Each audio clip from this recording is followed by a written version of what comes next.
Hello, आज अपन 1 फरवरी 2023 का ration पत्रिका पढ़ेंगे। जर्मनी की संसद के प्रतिनिधि मंडल ने लोकसभा अध्यक्ष से मुलाकात करी।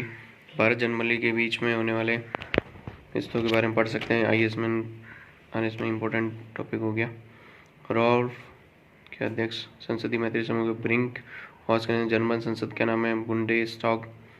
प्रतिनिधिमंडल ने संसद भवन में लोकसभा अध्यक्ष ओम बिरला से मुलाकात करी। 2021 में भारत जर्मनी राजनीतिक संबंधों की स्थापना के 70 वर्ष और जर्मन भारत संसदीय मैत्री समूह के 50 वर्ष पूरे हो रहे हैं। भारत और जर्मनी के बीच 2000 में एक रणनीतिक साझेदारी है और 2011 राष्ट्राध्यक्ष के स्तर पर आपसी परामर्श के माध्यम से सुदृढ़ हुई है।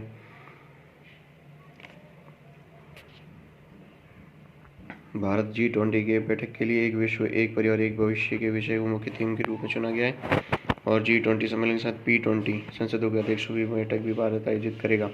एक विश्व एक परिवार, विश्व में एक परिवार में एक भविष्य, विश्व और परिवार का एक भविष्य। अब ये क्वेश्चन पूछ सकते हैं कि गौरी शंकर मंदिर अभी जो फिलहाल तोड़फोड़ के में कनाडा में, ऑस्ट्रेलिया के बाद में कनाडा में अभी तोड़फोड़ हो रही है मंदिरों में, तो वो कहाँ पर है? गौरी शंकर मंदिर कनाडा में। 6.4% राहत केंद्र का राजकोषीय घाटा। जीडीपी के अनुपात में 2023-24 में 5.5 से 6.20 रहने की उम्मीद है। महंगाई दर घटेगी। देखो 2019-20 में खुदरा मुद्राई 4.8 थी, फिर 6.2 बढ़ी, फिर 5.5, 6.8 वापस 5% अब कम हो रही है। और थोक महंगाई 1.7, 1.3 से फिर 13%, क्योंकि 21-22 में कोविड की वजह से फिर 22-23 में 11.5 अभी 7.5 पे आ गई है। ये अच्छी न्यूज़ है। ये प्रख्यात वकील व पूर्व कानून मंत्री शांति भूषण नहीं रहे।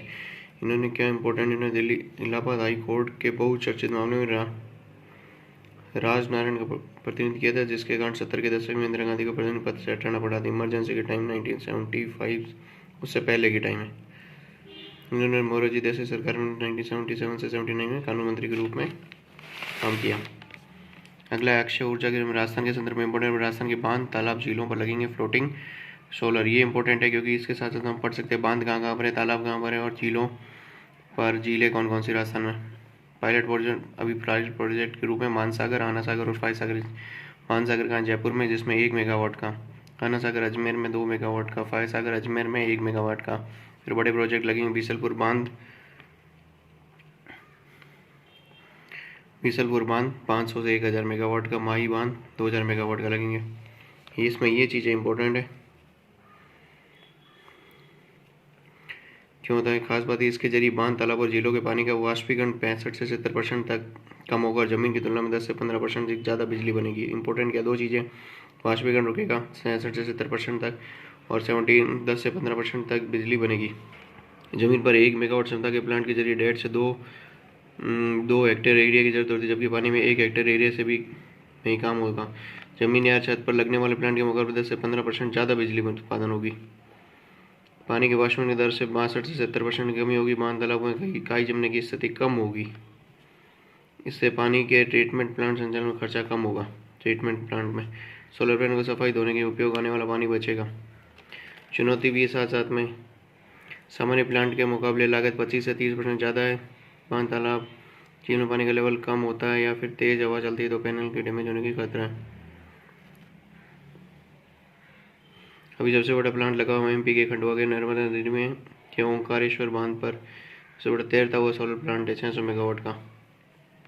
इसमें राजस्थान विधानसभा में विशेषाधिकार प्रस्ताव पास किया गया राठौड़ के खिलाफ। इम्पोर्टेंट है कि विशेषाधिकार आनयन प्रस्ताव क्या है। महात्मा गांधी विद्यालयों में संविदा पर आधार शिक्षकों की भर्ती के आवेदन प्रारंभ करे गए। 10,000 शिक्षकों के 66-70 पद पर, सहायक आचार्य लेवल पर L1 पर 12-19 पद, अंग्रेजी के 12-19, द्वितीय गणित के अप्लाई कर सकते हो। All India survey on higher education 2020-21 की रिपोर्ट जारी की। विश्वविद्यालय की संख्या बढ़ी, हमारा प्रदेश पहले नंबर, विश्वविद्यालय हमारे यहाँ सबसे ज़्यादा है। राजस्थान उच्च शिक्षा के क्षेत्र में ऊंचे पायदान पर पहुँच गया है। 2020-21 में 1113 विश्वविद्यालय। कुल विश्वविद्यालयों का 43% हिस्सा ग्रामीण क्षेत्रों में, ये भी इम्पोर्टेंट है। राजस्थान सिरमौर है। विश्वविद्यालय कितने हैं? 92 हो गए हैं। दूसरे स्थान पर उत्तर प्रदेश जहाँ 84 है, और महाविद्यालय 3694 है जो देश में चौथे स्थान पर है। देश में जिले में वहीं जिले के अनुसार जयपुर जिले में सबसे दूसरे स्थान पर जहाँ 671 महाविद्यालय हैं। सबसे बड़ी बात यह है कि 500 से अधिक महाविद्यालय वाले देश भर के 2 ही जिले हैं, उसमें जयपुर भी है। अब G20 सम्मेलन यहाँ पर एक साल भारत उसके प्रतिनिधित्व कर रहा है, तो उसमें 2 से 4 फरवरी तक सम्मेलन जोधपुर में होगा। विश्व आर्द्रभूमि दिवस कल है, तो आर्द्रभूमि ये बहुत इंपॉर्टेंट टॉपिक है। 2 फरवरी को संयुक्त राष्ट्र संघ ने 2 फरवरी को प्रारंभ किया है। और जलाशय में क्या क्या चीज़, ताज़ा पानी व समुद्री जल दोनों ही शामिल है, साथ ही तटीय पारिस्थितिक तंत्र भी, जिसमें जैसे झीलें, नदियाँ, भूमिगत जल भंडार, दलदल, आर्द्र चारागाह, मरु उद्यान, नदी का मोहना, डेल्टा और ज्वारभाटा मैदान, मैनग्रोव वृक्ष क्षेत्रों, अन्य तटीय इलाके, मूंगा चट्टानों, मानव निर्मित स्थल जैसे मत्स्य तालाब, चावल के खेतों से भरा पानी, लवण कुंड, ये इंपॉर्टेंट है सब इसमें। देखो मरु उद्यान भी है इसके अंतर्गत। शुष्क अवधि में स्थलीय जल बनाए रखना है, इसका काम क्या है? बाढ़ का पानी संग्रहित करती है और शुष्क अवधि में स्थलीय जल स्तर बनाए रखती है। ये कार्बन डाइऑक्साइड अवशोषित करती है। आर्द्रभूमि जंगलों के मुकाबले 3 गुना अधिक तेजी से विलुप्त हो रही। प्रॉब्लम ये है कृषि और निर्माण कार्यों के जन निकासी और भराव, प्रदूषण, अत्यधिक मछली पकड़ना, संसाधनों का अत्यधिक दोहन, हमला और प्रजातियों, जलवायु परिवर्तन।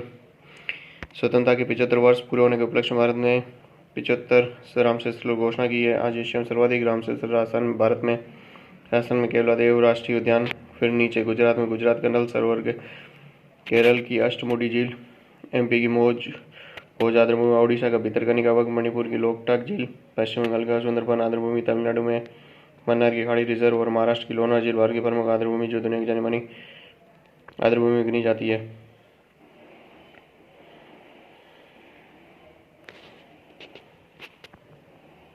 इस साल की जो थीम रखी गई है वो है आर्द्रभूमि को पुनर्जीवित करना और पुनः स्थापित करना। पुनर्जीवित और पुनः स्थापित। कल इकोनॉमिक सर्वे पेश किया गया था भारत का, उसके अंतर्गत क्या दिया? GST राजस्व में राजस्थान 11वें स्थान पर है। इम्पोर्टेंट है, राजस्थान GST से कमाई में देश में 11वें स्थान पर, महाराष्ट्र पहले और कर्नाटका दूसरे स्थान। लगातार दूसरे साल यह स्थिति बनी हुई है।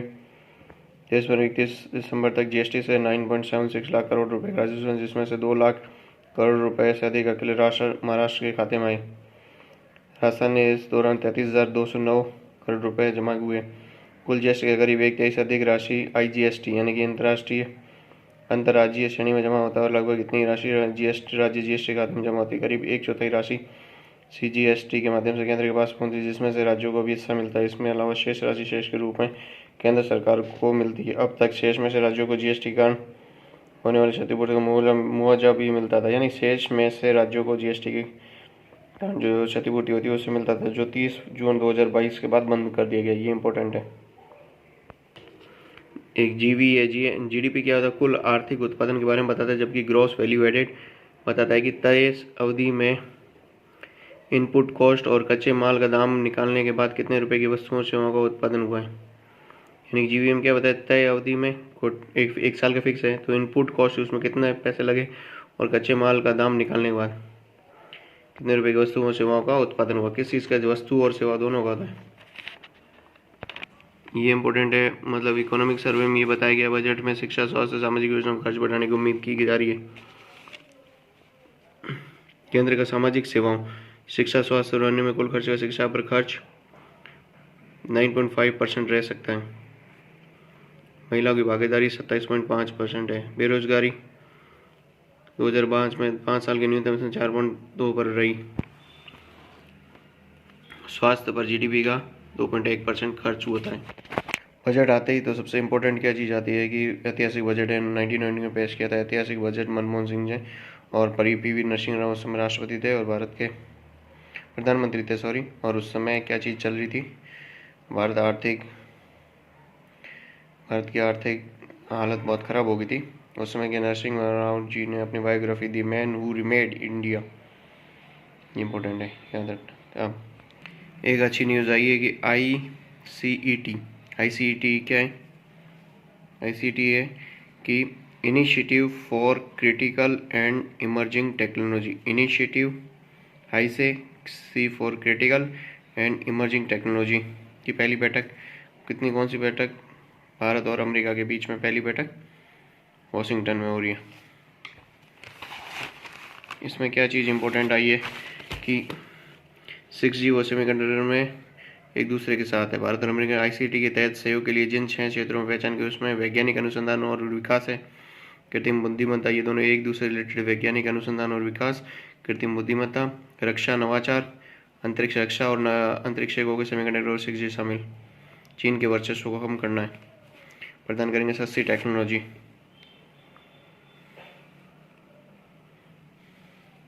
ओके।